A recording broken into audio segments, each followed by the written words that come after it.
né?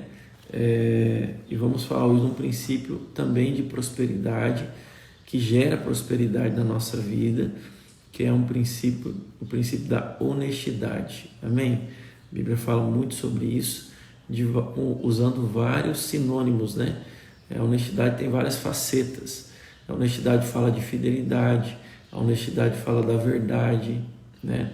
A honestidade fala de ser íntegro, né? Integridade. A honestidade fala de ser transparente, né? De ser verdadeiro, sincero. Então, a honestidade, ela abrange vários aspectos, né?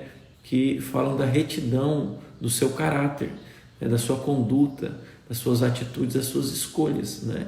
Tem um livro que eu quero recomendar, eu não lembro o nome do autor de cabeça, mas eu já li e é muito bom, que diz assim: quem é você quando ninguém está olhando?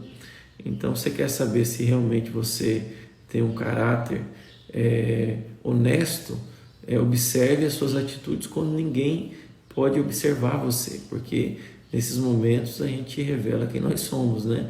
E é bem interessante. Mas a Bíblia fala que uma vez que nós nos convertemos a Cristo Jesus, nós somos regenerados no nosso espírito. O nosso espírito, ele já está exatamente a imagem semelhante de Deus. Agora, a nossa alma, que envolve as nossas vontades, decisões, os nossos pensamentos, os nossos sentimentos, nossa maneira de pensar, essa parte de nós, ela não é mudada instantaneamente. É um processo de transformação paulatino, né? A Bíblia fala que de graça em graça essa transformação vai acontecendo. E muitas formas de nós pensarmos, ela é equivocada e é desonesta, porque nós fomos ensinados dessa maneira. Nós vivemos num país onde a honestidade não tem muito valor. Nós vivemos num país onde o jeitinho brasileiro, ele nem é chamado de desonestidade, de corrupção, é chamado de jeitinho. Não, dá um jeitinho para mim, né? Sempre tem um jeitinho e tal. E a gente tem uma cultura que vem da nossa colonização portuguesa e escrava e indígena, uma mistura que nós temos, que vem há centenas de anos, vem de geração em geração. Então, muitos de nós tivemos pais que relativizaram a honestidade, né? Porque em algum aspecto ele era reto, íntegro, não negociava a honestidade, mas em outro ele era completamente infiel, né? Quantos pais se dizem honestos financeiramente, mas traem a esposa ou traíram a sua mãe, né? Então, isso é muito ruim, porque isso ajudou a formar o seu caráter. Nós somos fruto do investimento que nós recebemos dos nossos pais. Agora, não é porque seu pai ensinou você errado que agora você vai continuar uma vida, né, com um pensamento errado. Então a Bíblia diz que você vai ser transformado através da renovação da sua mente, e as fortalezas, que são as mentiras, as convicções erradas na sua mente, elas precisam ser quebradas pela revelação da palavra. E é isso que nós vamos fazer hoje, quebrar mentiras na nossa mente. E eu quero dizer que essa palavra, ela é muito importante para você prosperar. Entretanto, eu não quero que essa palavra de Deus aqui, ela venha como condenação sobre você. Eu quero te dizer que nenhum homem é absolutamente 100% honesto. Nenhum homem pode dizer isso, porque se assim fosse, Jesus não precisaria morrer por nós, porque Jesus, ele foi o único perfeito. Não houve pecado algum em Jesus. Então, ele morreu para nos redimir e perdoar os nossos falhas, os nossos pecados. Então, o seu nível de honestidade não qualifica você para ser salvo ou ir para o inferno. Não é isso que te qualifica. O que te qualifica ser salvo ou ir para o inferno é a obra que Cristo fez por você na cruz, e pela graça você é salvo. Então, a sua honestidade também não qualifica você para receber o amor de Deus. Você já é absolutamente amado. Deus te ama de forma incondicional. Então, se você decidir continuar uma vida de desonestidade e ter atitudes honestas, não vai mudar a sua salvação e também não vai mudar o amor de Deus por você. O que a desonestidade afeta? Ela afeta a sua confiabilidade. Então, Deus ele não deixa de te amar e nem deixa de te salvar. Agora, você vai ver na palavra que os patrimônios, as riquezas na terra que Deus quer confiar a você e também na eternidade, falam de posições que você vai ter na eternidade, né? Você estuda lá com o pastor Luiz o livro de Apocalipse, que você vai entender melhor sobre isso, mas isso tem a ver com a sua confiabilidade. Então, uma pessoa desonesta, é muito forte falar desonesta, né? Mas uma pessoa desonesta, ela não é confiável diante de Deus e ela não confia de fato em Deus. A honestidade é uma questão de fé. Ser honesto é uma questão de fé. Quem não crê em Deus não consegue ser totalmente honesto, porque quando você decide ser honesto, você está dizendo para Deus: Deus, eu confio na sua justiça e não na minha. Eu deixo que o Senhor vai dar jeito e não eu que vou dar um jeitinho. Entende? A minha provisão vem do Senhor e não do meu atalho que eu estou desenvolvendo aqui. Então, a honestidade fala de uma vida sobrenatural e de fé, enquanto que a pessoa desonesta, ela está dizendo o que para Deus? Ela está dizendo o seguinte: olha, o Senhor não pode resolver esse problema, o Senhor não pode me prover, o Senhor não pode solucionar essa causa, por isso eu vou dar um jeitinho, eu vou fazer da minha maneira. Então, e aí acaba cometendo injustiça, acaba sendo mentiroso, ocultando a verdade, e aí as consequências vêm. Nós vamos ler na palavra várias consequências para a desonestidade, né? Entenda algo, a Bíblia diz no livro de Gálatas que de Deus não se zomba, porque ele não se deixa escarnecer, diz a palavra, né? Se eu não me engano, está no livro de Gálatas 6, né? Eu não lembro certinho o versículo, mas Gálatas 6:20, eu acho. E ele diz assim: tudo que você semear, você também vai colher. Então você vai colher. Se você semeia desonestidade, embora os seus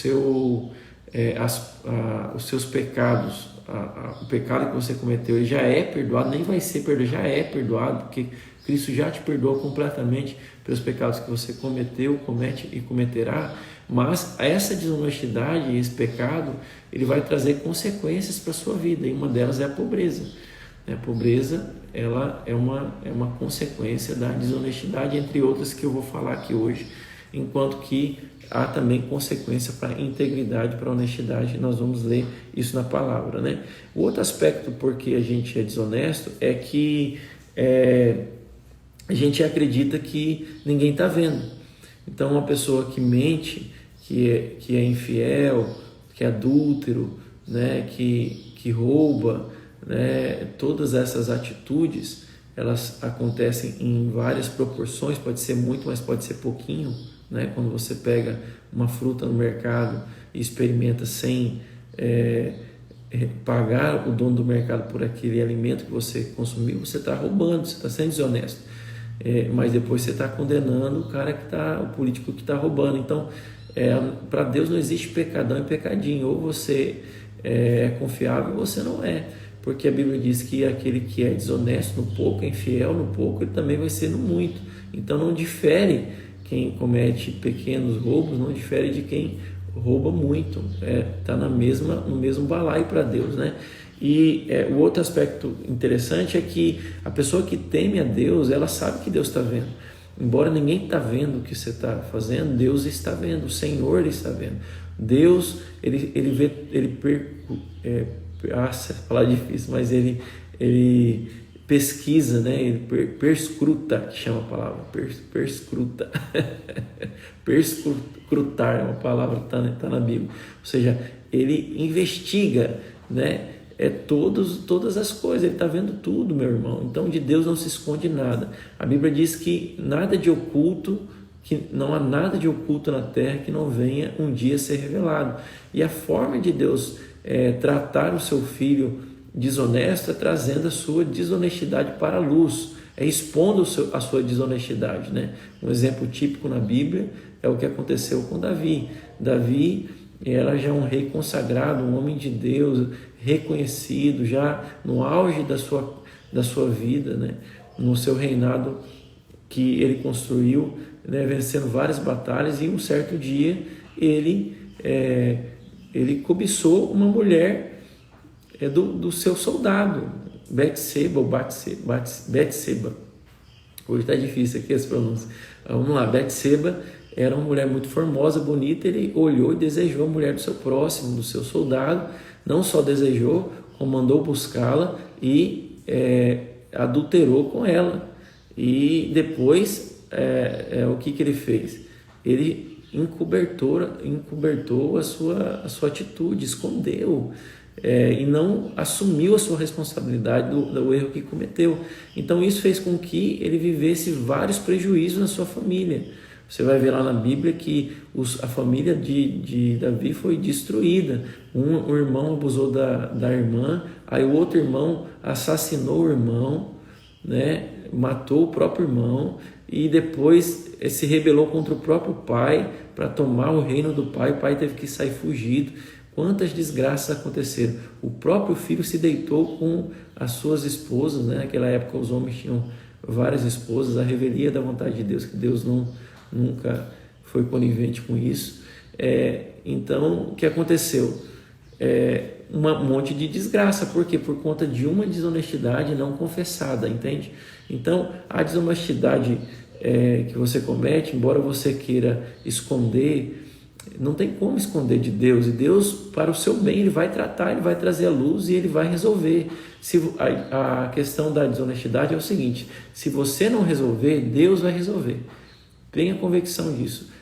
Por quê? Porque Ele é mau, porque Ele quer expor você e te envergonhar? Não, porque Ele quer que o seu filho seja encontrado apto para reinar com Ele, e para isso ele precisa ser disciplinado. Então esse é o outro aspecto que a pessoa é desonesta, que ele acha que não vai, que a desonestidade vai ficar impune, ou não haverá disciplina com respeito à desonestidade. Mas o que a palavra de Deus diz? Vamos ler lá em Hebreus 12:10.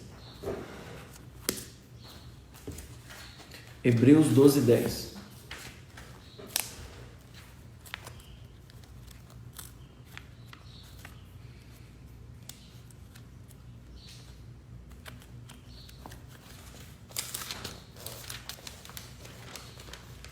Deixa eu abrir aqui a minha espada aqui.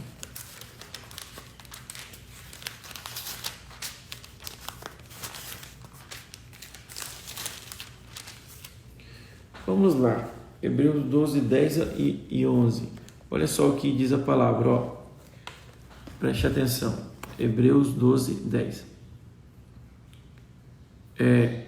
Aqueles, na verdade, por um pouco de tempo nos corrigiam como bem lhes parecia, mas este para o nosso proveito, para sermos participantes da sua santidade. Então Deus, Ele nos corrige com o propósito de sermos participantes da sua santidade, de nos moldar a imagem e semelhança do próprio Deus, certo? E ele continua dizendo: na verdade, nenhuma correção parece no momento ser motivo de alegria, mas de tristeza. É verdade, né? Quando te apanharam do pai aqui, sabe exatamente o que ele está dizendo. Contudo, depois produz um fruto pacífico de justiça nos que por ela têm sido exercitados. Por isso, meus irmãos, o que a Bíblia diz em vários lugares: Deus, ele, porque Ele te ama, Ele vai te disciplinar. Então, eu quero te ensinar um princípio. Quando você erra e é desonesto, a primeira coisa a fazer é se arrepender, e você vai alcançar a misericórdia de Deus e dos homens também. Quando você não se arrepende, você esconde, dá desculpas e não assume que você errou, então você vai colher uma disciplina severa, né?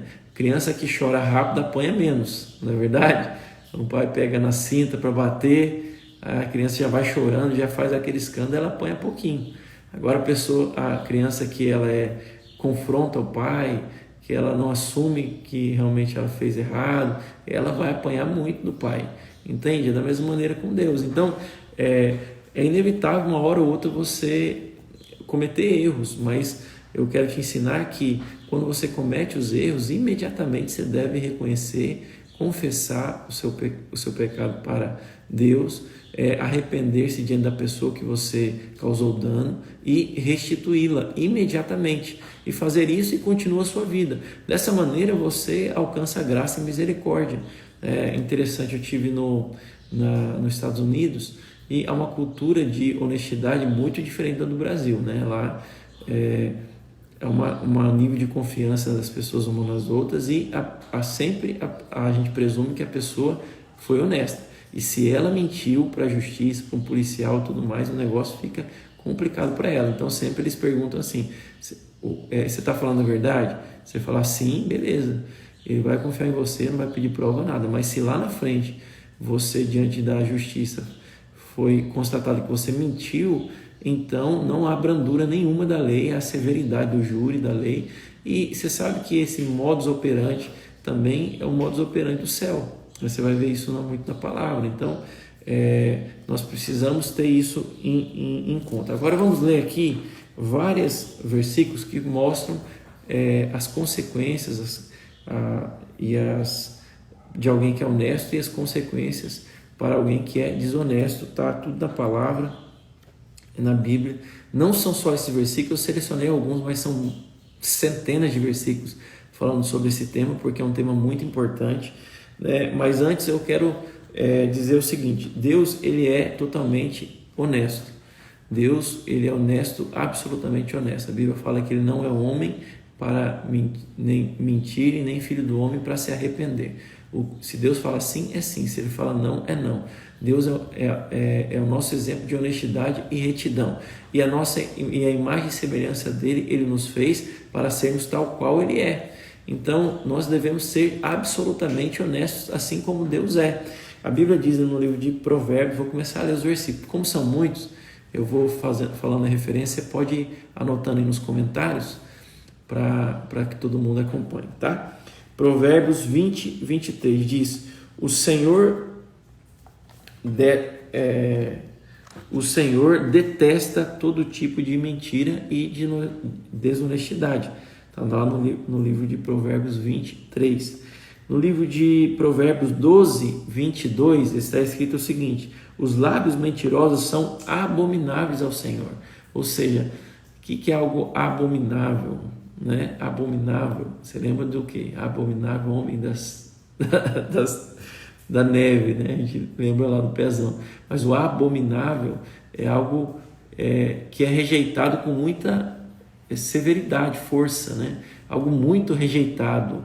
A gente repele algo abominável.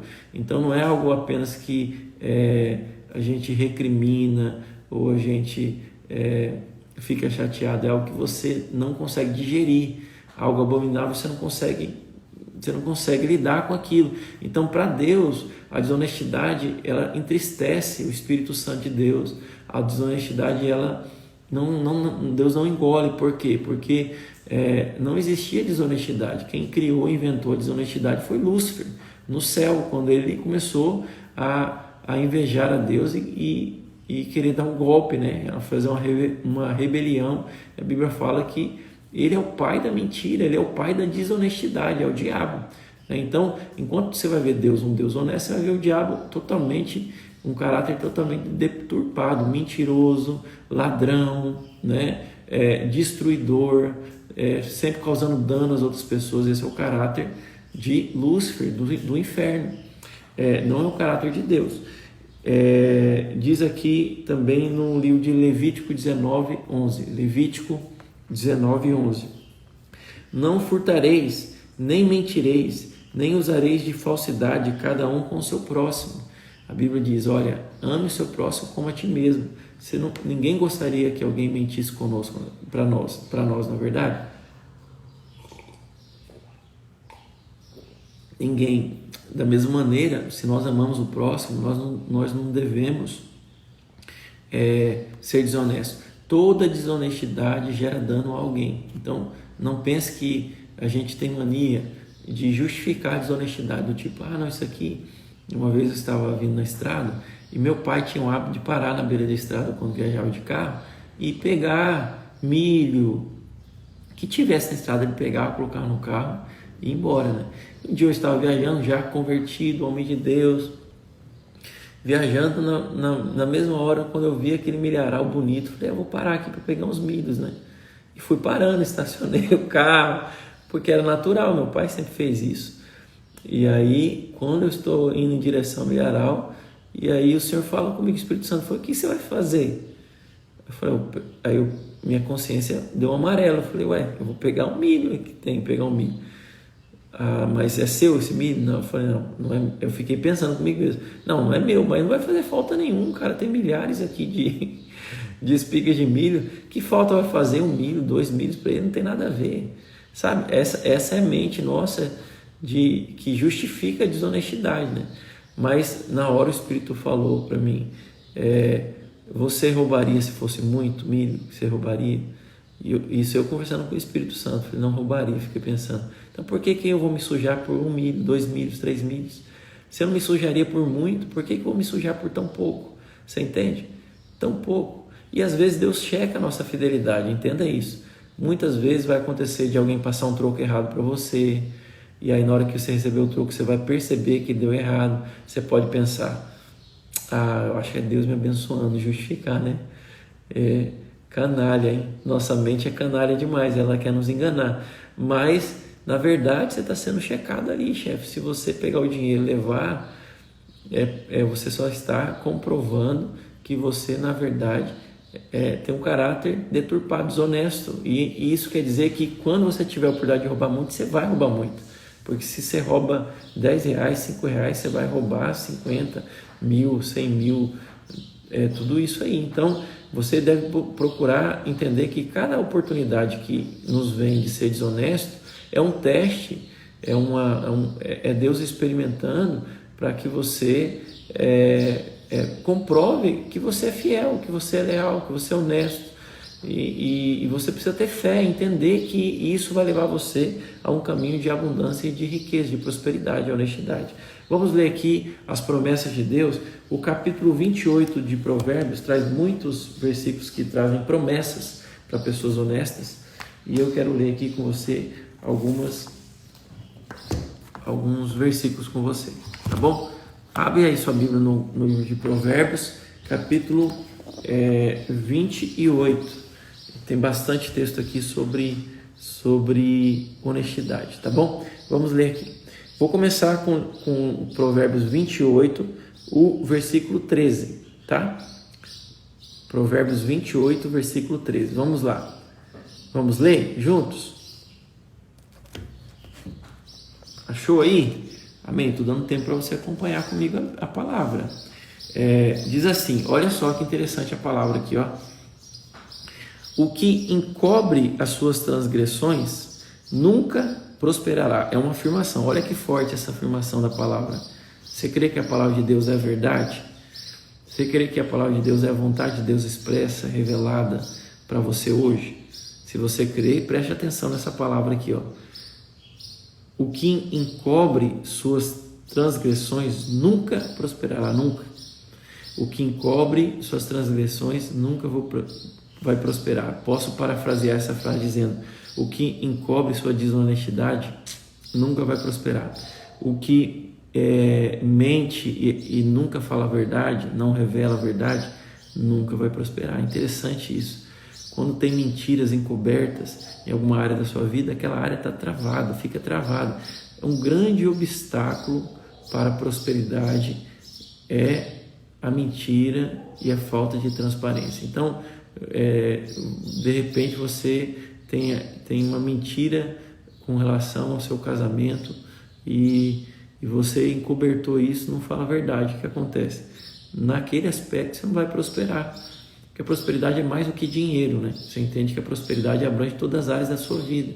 Então, se você não for honesto, você nunca vai prosperar no seu casamento. Por quê? Porque você é alguém que fica encobertando duas caras, né? Diante do seu cônjuge você é uma pessoa, mas longe dele você é outra. Quantos homens e mulheres são desonestos com o seu cônjuge, né?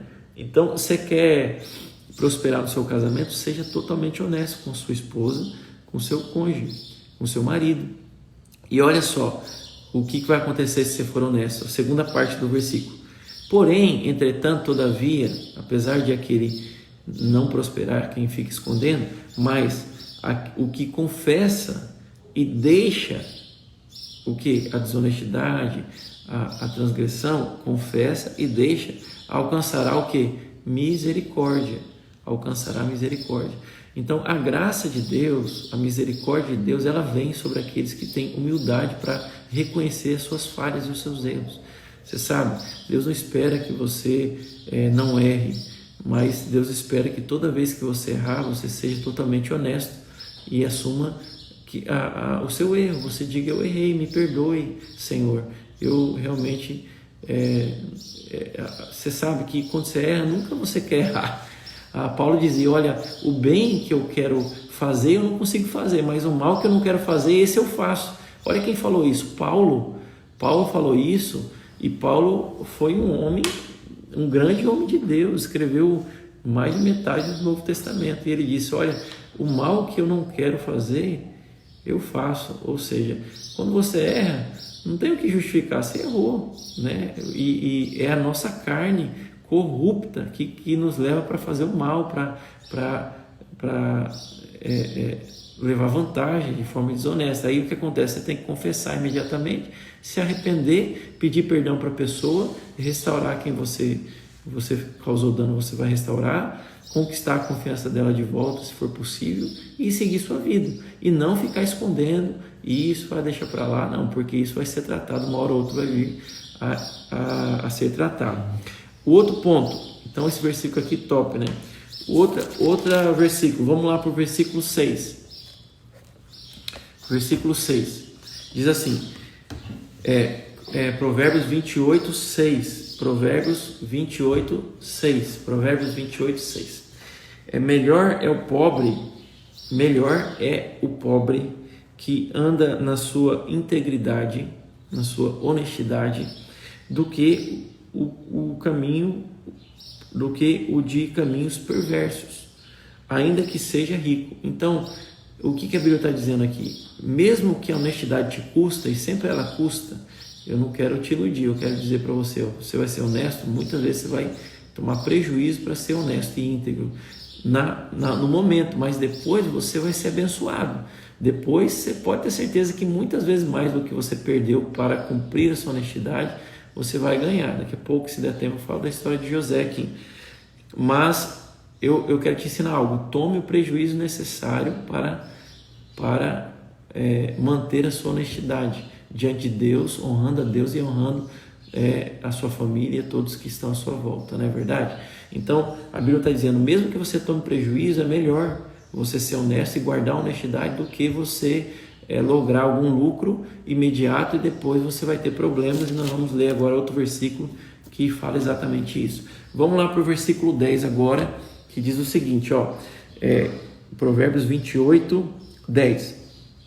O que faz que os retos se desviem para um mau caminho, ele mesmo cairá na cova que abriu, mas os íntegros herdarão o bem. Então, primeira consequência para alguém que é desonesto, ele vai abrir quando ele escolhe o mau caminho, o caminho errado, ele faz o que é errado, ele mesmo vai cair na cova que ele criou. Então, a desonestidade, a mentira, o roubo, né, a falta de transparência, a infidelidade, são facetas da desonestidade, ela é um buraco. Todo dia você vai cavando um pouco mais, porque para você esconder a primeira atitude desonesta, você vai fazendo outras atitudes honestas, e esse buraco vai aumentando, até o momento que você mesmo vai cair lá dentro. E quando você cair, quanto mais tempo você demorou para resolver, mais fundo você vai cair, mais fundo vai ser o poço.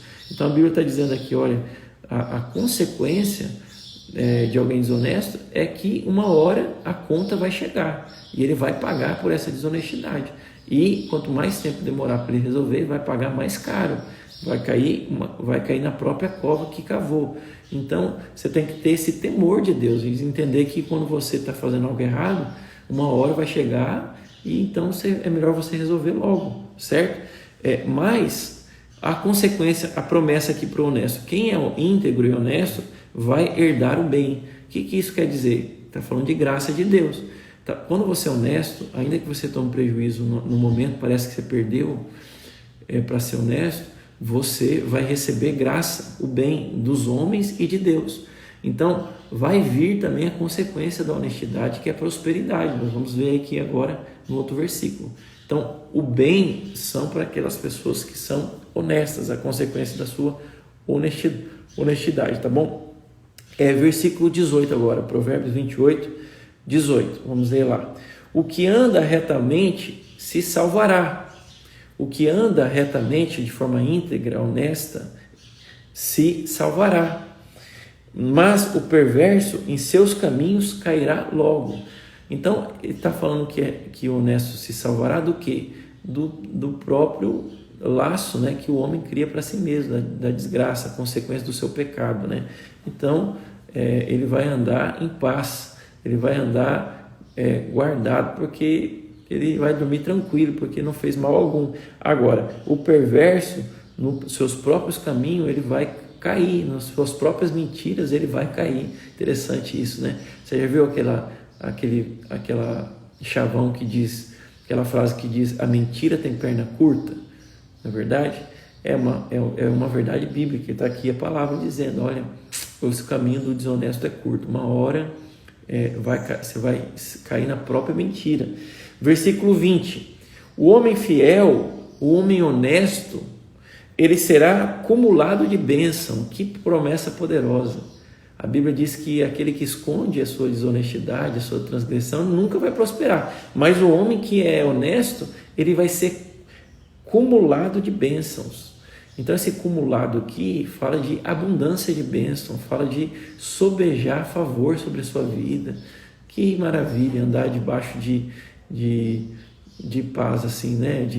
De uma promessa tão poderosa. Então Deus espera confiar grandes riquezas nas suas mãos, e isso é proporcional à confiabilidade que você vai construindo na sua vida, amém? Mas o que apressa, olha a consequência para o desonesto: entretanto, o que se apressa a enriquecer não ficará sem castigo. O que é o que se apressa a se enriquecer? É aquele que quer buscar atalhos. Não busque atalhos, irmãos. Não existe dinheiro, dinheiro desonesto, ele não é um dinheiro abençoado, né? Eu sei disso porque o meu pai, infelizmente, tomou caminhos tortuosos na vida dele, não por falta de aviso. E aí o que aconteceu? Meu pai separou da minha mãe, perdeu tudo que ele tinha, perdeu a família, todo o dinheiro que ele queria ganhar de forma desonesta acabou se transformando em desgraça na vida dele. Foi preso, meu pai foi preso por 2 vezes, né? E acabou a vida sozinho. Assim, a gente que era filho, corri para lá, ainda peguei o enterro do meu pai, deu tempo de pedir perdão para ele, pedir perdão para mim. Estava no leito do hospital, mas morreu jovem, e toda aquela fantasia de que ia ficar milionário, rico, de forma desonesta, se transformou em desgraça, entende? Então, não compensa. A desonestidade não compensa. O que Deus tem para você é muito maior do que a desonestidade. Não faça um compromisso de não querer levar vantagem de nem R$1 de ninguém, na custa de ninguém, dar prejuízo para ninguém, né? A sua provisão não vem do seu jeitinho, a sua provisão vem do Senhor. Creia nisso, confie em Deus, confie na prosperidade que vem dele, né? E decida dar um bom testemunho sendo honesto, né? Olha que promessa linda. Agora vamos para o versículo 22. Diz assim: aquele que tem olhos invejosos corre atrás das riquezas. Sabe, a inveja é uma faceta da desonestidade. Inveja, o que é inveja? É você olhar para o outro em vez de se alegrar porque ele prosperou, cresceu. É você desejar ter a vida que ele tem, mas sem pagar o preço que ele pagou, entende? Isso é inveja. Então você não se alegra com ele, mas você cobiça o que é dele. Não, isso aí devia vir para mim. Você começa a cobiçar e a invejar. O que a inveja faz? Ela faz com que você cometa coisas absolutamente desonestas. Eu lembro na minha infância, minha mãe criou um rapaz até os 10 anos de idade, mais ou menos. Morou uma moça conosco, que é filho dela. Eu tratava como irmão. E depois ela foi embora, tudo passou os anos, ele voltou na minha casa. E aí o que aconteceu? e ela vivia uma vida de escassez, pobre, e eu tinha um videogame, e ele veio, a gente jogava muito aquele videogame, jogava junto, de repente sumiu meu videogame, e vai procurar esse videogame e tal, e sumiu. O que a gente descobriu? O menino tinha pegado o videogame e levou para casa dele, a gente descobriu, e estava lá, aí a mãe dele trouxe ele de volta, fez ele pedir perdão. Aí eu perguntei para ele, mas por que você fez isso comigo? Ele falou assim, é porque eu fiquei com inveja, porque você tem e eu não tenho, então decidi pegar o seu videogame. Você veja, olha só, é isso que move a inveja, vai mover você a roubar o que é do outro, a mentir, né, a ser desleal. Então esse tipo de situação você tem que repreender na hora. A inveja, ela nasceu com Lúcifer, invejando a Deus. Então é um princípio luciferiano, é um inferno que coloca inveja no seu coração. Então lance fora toda inveja, repreenda, ore pela pessoa que você invejou, fala assim, não, eu declaro que ela, eu vou me alegrar, e o Senhor vai te dar a prosperidade que é para você, não é que é do outro, entende? Então o versículo continua dizendo, olha, porém, embora você vai ter problema se você for invejoso, o que sabe, ele diz aqui, ó, aquele que tem olhos invejosos corre atrás das riquezas, mas mal sabe ele que a pobreza o aguarda, porque no final quem é desonesto vai ser pobre, embora ele fique momentaneamente rico com dinheiro desonesto, da mesma facilidade que o dinheiro vem, a Bíblia fala que o dinheiro acumulado de forma fácil, né? Assim, do mesmo jeito que ele vem, ele vai na sua mão e você perde tudo. Então, não compensa. Amém? O crime não compensa, a desonestidade não compensa, a mentira não compensa. Não compensa. Aleluia. Eu quero... deixa eu ver quanto tempo eu tenho. E para outros versículos aqui, eu vou encerrar com a história de José. Esse princípio aqui. Vamos lá para Provérbios 3:32 agora. Provérbios 3:32. Que diz assim, olha, porque o Senhor abomina o perverso. Nós já lemos, né? Provérbios 15:27. Diz assim, olha, Provérbios 15:27. O que é ávido por lucro desonesto transtorna a sua casa. Olha só o que a palavra de Deus está dizendo. Deixa eu deixar muito claro aqui, irmãos. Quando ele está falando de ávido por lucro desonesto, é o que? É você ter ganância no seu coração. É você querer lucrar em detrimento de outra pessoa, gerando dano a outra pessoa. Então tem pessoas que ele vai negociar e ele não está preocupado se o outro vai ter prejuízo ou não, ele só quer ganhar, só você quer ganhar. O outro tem que tomar prejuízo, o outro tem que sair com todo o dano. Então isso é um caráter de usurpador, você está usurpando o outro. Então a pessoa que é justa, ela vai se preocupar, poxa, tem que ser justo para mim, mas tem que ter justo para o outro também. O dinheiro abençoado, ele vem quando você faz uma negociação e a outra parte ganha e você também, os dois estão satisfeitos, está tudo certo, feliz. Agora, quando você ganhou e o outro ficou na desgraça, então você, embora parece que foi tudo normal o negócio, na verdade você não foi gracioso, misericordioso com outra pessoa, então não foi íntegro, você entende? Então, essa pessoa de ser ávido pelo lucro desonesto fala da ganância, fala das pessoas que caem no caminho de roubar, de desviar recursos da empresa. Quantos funcionários roubam os seus donos no Brasil? Quantos funcionários roubam? Roubam de que maneira?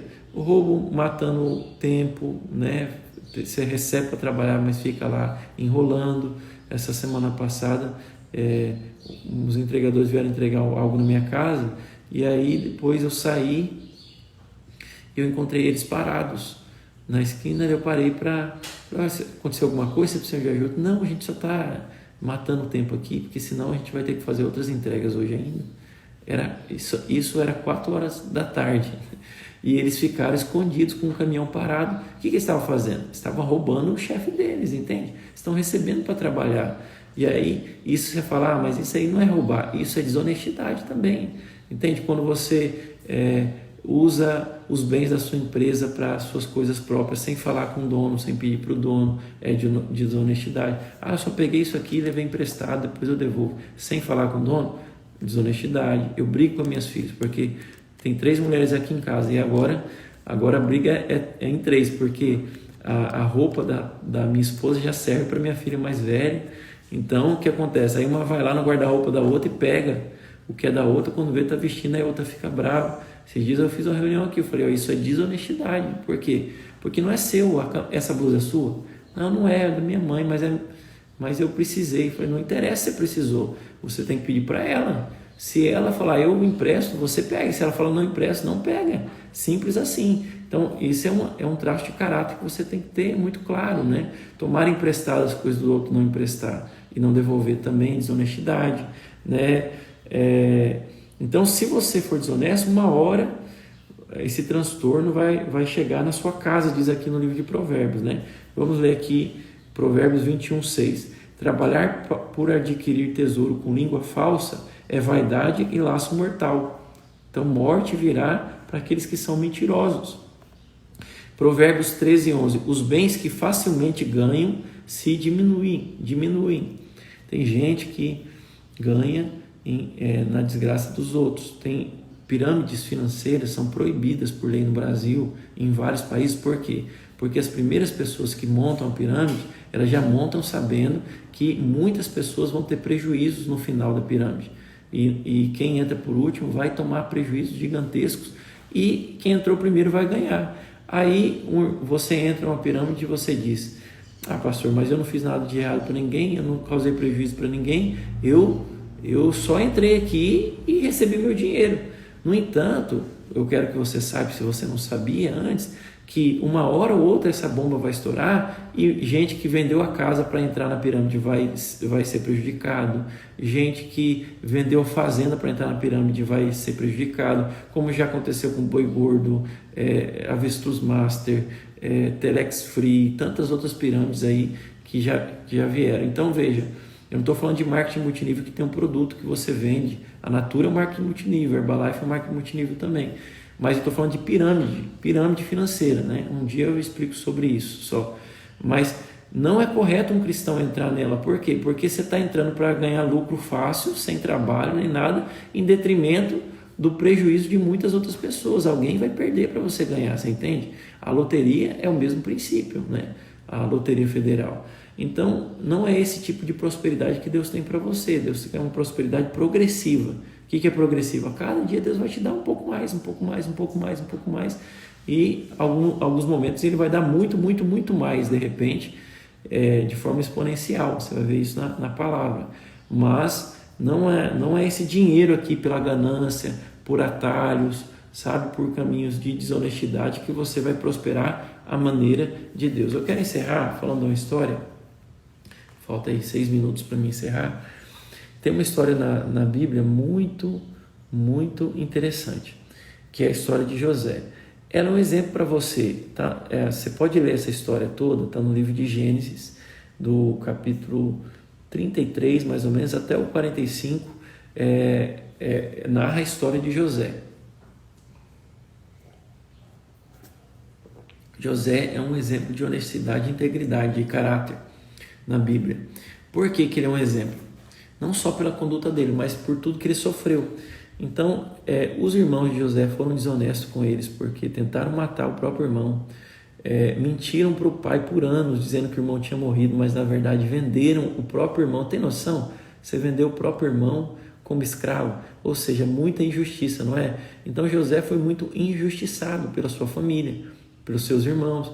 E aí, no livro de Gênesis, lá no capítulo, se eu não me engano, já no capítulo 42, deixa eu ver aqui. Deixa eu achar aqui. A Bíblia fala que ele virou escravo e ele foi testado por Deus. Olha, foi um teste mesmo. Deus queria prosperar ele muito e Deus já tinha mostrado para ele que ele ia prosperar muito. Está no livro de capítulo 39. Vamos lá. Olha só que interessante essa passagem aqui. Vou ler rapidamente porque meu tempo está acabando aqui. Capítulo 39, versículo 1 até o 10. Vou ler aqui. José foi levado ao Egito, e Potifar, o oficial de Faraó, capitão da guarda egípcio comprou do ismaelitas e tinha levado para lá. O Senhor estava com José e ele se tornou próspero. Ele se tornou próspero e estava na casa do seu senhor egípcio. Ele era escravo e ainda na sua escravidão ele se tornou próspero. Amém? Vendo o seu senhor, que era Potifar, né, que Deus era com ele e que tudo que ele fazia, o Senhor prosperava em suas mãos, declara essa palavra na sua vida. Tudo que você fizer vai prosperar nas suas mãos. E o seu chefe vai olhar e falar, poxa, esse aí é abençoado, Deus está com ele. E Potifar viu isso. Achou José graça aos olhos dele, de Potifar, e o servia. Olha só, além de José ter graça diante de Deus, ele tinha graça diante do seu chefe, né? Graça abundante, olha que bênção. Ele o pôs por mordomo de sua casa, entregou nas suas mãos tudo que tinha. Olha o grande teste. Tudo estava na mão de José, dinheiro, tudo. Ele pagava o salário dos outros escravos, etc. Estava tudo na mão dele, completamente. Ele podia roubar, ele podia fazer o que ele queria, que o chefe dele não ia ficar nem sabendo. Desde que o pôs mordomo de sua casa e de tudo que tinha, o Senhor abençoou a casa do egípcio por amor a José. Então tem isso na palavra, né? O Senhor abençoou o seu chefe, o ímpio, por conta de você que está lá trabalhando na empresa. A bênção do Senhor estava sobre tudo o que tinha, tanto na casa como no campo. Olha só, tudo foi abençoado pela presença do servo de Deus. Assim Potifar deixou tudo o que tinha nas mãos de José, de modo que de nada sabia do que estava com ele, a não ser do pão que comia. Ora, José era atraente e de boa aparência. Depois dessas coisas, olha o teste. A mulher do seu senhor começou a cobiçar José e lhe disse, deita-te comigo. Ele, porém, recusou e disse à mulher do seu senhor, estando eu aqui, meu senhor não se preocupa com o que passa na casa e entregou nas minhas mãos tudo o que tem. Ninguém é maior do que eu nesta casa e nenhuma coisa me vedou senão a ti, porque é sua mulher. Como, pois, posso cometer esse tão grande mal e pecar contra Deus?